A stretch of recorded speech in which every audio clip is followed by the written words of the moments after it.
How's it going, guys? My name is Zach with The Movie Castle, and today we're going to be taking a look at Junji Ito Maniac. This is episode 11, and this one's entitled Alley and Headless Statue. This is, of course, based on manga by Junji Ito, which at the time of recording, sadly, is not officially released in the States yet.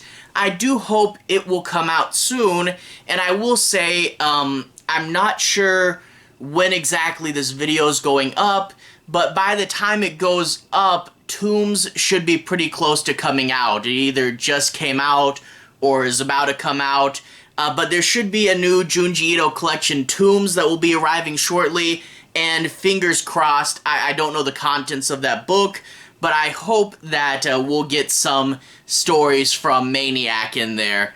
But anyway, this episode is pretty solid. It's not my favorite episode, but there's a lot of stuff I like in here, and I feel that both the stories are pretty interesting. I kind of feel like this is the secret plans episode. Both characters, our main ones, are put in this slightly weird situation where they start to realize someone has this sort of secret plot. They're both pretty cool. I will say, though, out of the two, Headless Statue definitely wins. The thing is their endings, which I won't spoil, but I will say the Alley's ending is a little bit abrupt, and I do kind of wish it went on just a little bit more. And it ends on a visual that I think was probably definitely way better looking in the comic. But Headless Statue, though, the ending of that one is a great sequence. It gets to this big, insane moment that really does feel like an old school 80s horror movie. Some absolute craziness, a prolonged chase sequence.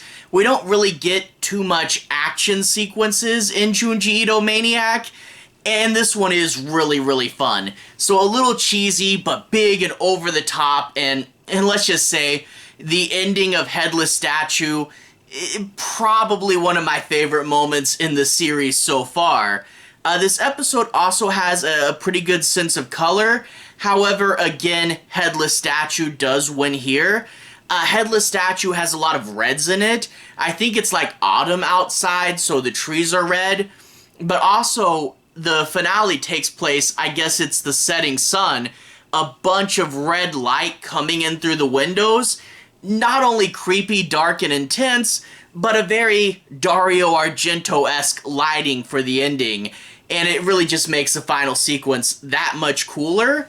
The Alley's sense of color is gray. A lot of stuff in here will be gray and washed out and subdued, and that leads to this sort of moody, haunted atmosphere that they're going for. And it's cool, but I almost think if we're gonna go this gray, we might as well just go full on black and white. I mean, Mold was black and white and it looked pretty cool. The thing with gray is it does just get a little drab and it doesn't look as cool. I mean, especially when we compare it to Headless Statue's red. And I think this is why we see so much green in horror movies. Black and white is cool, but that's a big commitment. How do you do black and white but still make it look interesting and still have color? You can put some green in there. Green is the cooler version of gray. I'm just gonna say that. Sometimes you can use some yellows, but yeah, the green and yellows are basically your way of doing a colored version of black and white, and I wish more of those had seeped into here. But I guess it's supposed to be drab, and also there's a lot of concrete in this story, so I guess it works, but again, not as cool as Headless Statue. And I don't want to dig too much on Alley. Alley is still a pretty cool story. It's just the B story in here really does outshine it. But overall, both the stories are pretty fun. I did like this episode, even though Alley did have some faults, and the ending was cheesy of Headless Statue, but I do not care at all. I love the ending despite it being cheesy. Let's go ahead and talk a little bit about the plot. I am not going to be doing any major spoilers, but I do want to say my piece on a few plot points, take a moment and analyze some aspects of the stories, but I won't be covering the endings. Anyway, let's go ahead and talk about Allie. Allie, we get this student who's moving into a boarding house. There's a woman who lives there with her young daughter, and the boarding room was the daughter's room, but the thing is, that's sort of the better room for the boarders to be in, so they moved her to a different room, they cleaned it out, and this student can live here, and plus, they're actually gonna give him breakfast and dinner? Okay, I know there's horrible, creepy horror stuff happening later in this episode, but breakfast and dinner included with the price of rent? That's pretty good. Anyway, the thing is, this building has a weird little alley. The building is pretty close to its neighbors, so the alley is really thin, but it's been blocked off with this really tall cement wall with barbed wire around the top, and there's no window looking into the alley. So it's this really sort of small, hidden, and secluded place that just seems really odd to be there. And I can tell that this was probably inspired by some real place. Junji Ito probably saw some real weird little alley in real life and said, what if something terrible happened there? I could totally see that, because this location really does seem strange but realistic. Anyway, one night, he hears children playing in the alley. He tells them to stop so he can sleep. They don't listen. And the guy actually, there's no window on that wall. There is another window, and he tries to climb out and poke his head around the side. Oh, gee, that's a bad idea. You could fall and hurt yourself. Don't do that. But anyway, he manages to just peek his head around the side. He can barely see in there, but he doesn't see anything in particular. The woman he's renting from's daughter says, oh, don't worry about that. The alleys are kind of like tunnels. You get this weird echoing thing, and sound can travel down there, and it would be really far away, but it just sounds like it's next to you. And okay, that's plausible, but the next night he starts to hear a really menacing voice coming from the alley. That's strange. And then he gets a mysterious warning from someone else that used to board in that room. Something is going on here. And I really do like, it is sort of this creepy, mysterious, haunted location type story, and you wonder what happened there that made the alley such a weird and messed up place. And you do get a little bit of a mystery trying to figure out, even just what's there. And then when you see what's there, there's weird physical elements in the alley that you're like, wait, what's going on with that? Or those, and it is pretty interesting. I will say, though, the plot is resolved in a really long monologue, and I can tell that that would have been better in the comics.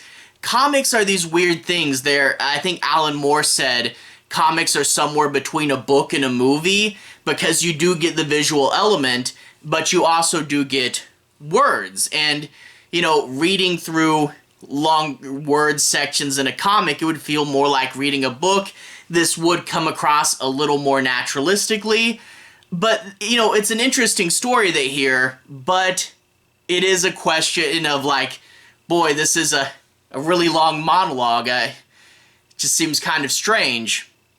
And I will also say the ending comes a little bit abruptly, as I hinted at earlier, and you do see a visual, which is kind of cool, but it's one of those visuals that I can tell definitely looked better in the comic, and I really wish we got to see it a little longer, because it kind of just pops up and goes away too quick to have an impact. I really wish we got to see the visual move around and be creepier, but it just is kind of there and gone, and then the story's over a little too quick. So, Allie's fine, but like I said, the ending's too abrupt, the long monologue, and the color palette's not my favorite. Overall, though, Allie is okay, but it's definitely blown away by Headless Statue, and let's talk about that one. They're definitely saving this. You see why it's second, because the end of Headless Statue is a finale. Anyway, we get this university, and there's an art teacher and two of his students, a guy and a girl, and he's preparing this exhibit. He's got a bunch of headless statues, and the idea is most paintings and statues, when you look at their face, they're usually kind of stoic. They don't show much emotion, so the old masters of the past didn't really put too much emotion in the faces. They weren't super expressive, yet he feels that sometimes when artists do try to put emotion in the face, they're kind of trying to tell you how to feel about a piece.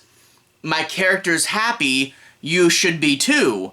So if we cut off the head, we're saying analyze the piece yourself, look at it, think, what do you feel about it? You can tell that Junji Ito probably really hung out with artists, because this is a very realistic sounding artist mission statement. Well, the girl goes home and the guy stays behind to help out the professor, and when the girl goes back to school today, professor's dead.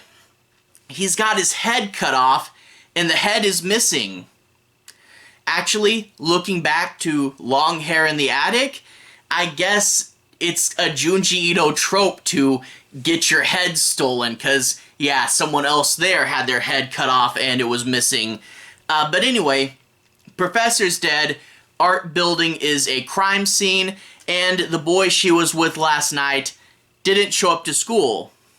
Well, we get a couple of randos, cannon fodder characters, who one of them wants to go into the art building to get her book, and when they're there, something strange and mysterious pops out. I won't spoil what it is, but let's just say whatever caused what happened last night is still in the art building, and it is strange, bizarre, mysterious, and dangerous. Well, our main character goes to the guy's house because he didn't show up for school today and the professor was murdered. I'm not gonna rat him out saying he was the last person to see the professor alive, but I'm going to go and talk to him and see what's up.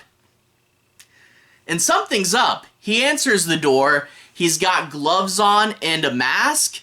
This story is not set in 2020, so what's up with that?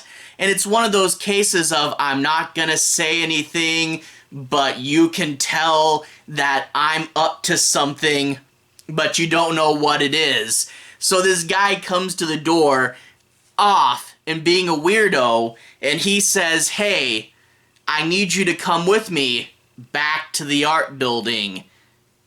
Don't do that. It's not a good idea, but it does lead to a super fun climax. I won't say what is in there, but it is a classic bit of Junji Ito imagery.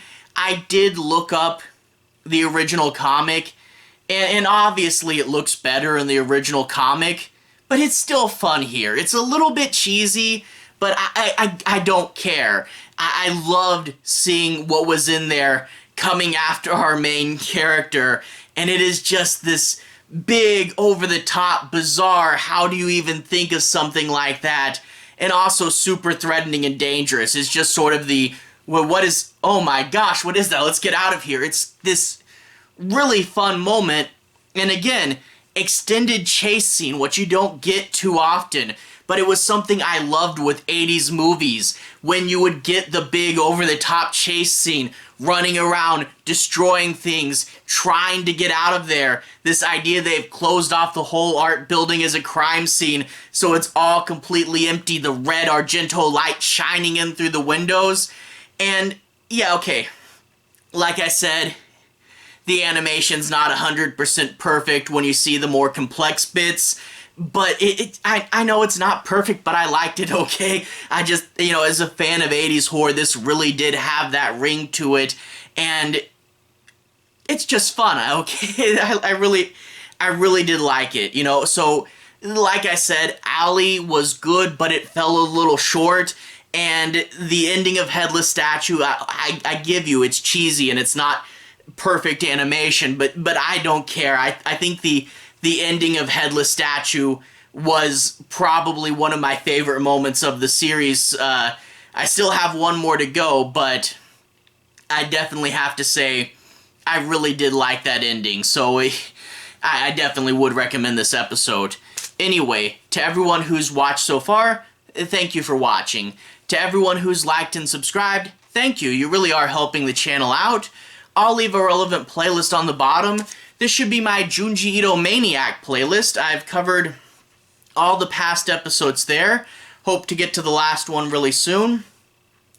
And I'll probably do a Season 1 overview when I finish. I do also have a US manga guide where if you want to find out where you can read these stories in, that will be there. But like I said, this one, double, not released yet. Anyway, have a good day. I'll see you guys again very, very soon. Maniac playlist on the bottom. Have a good day now.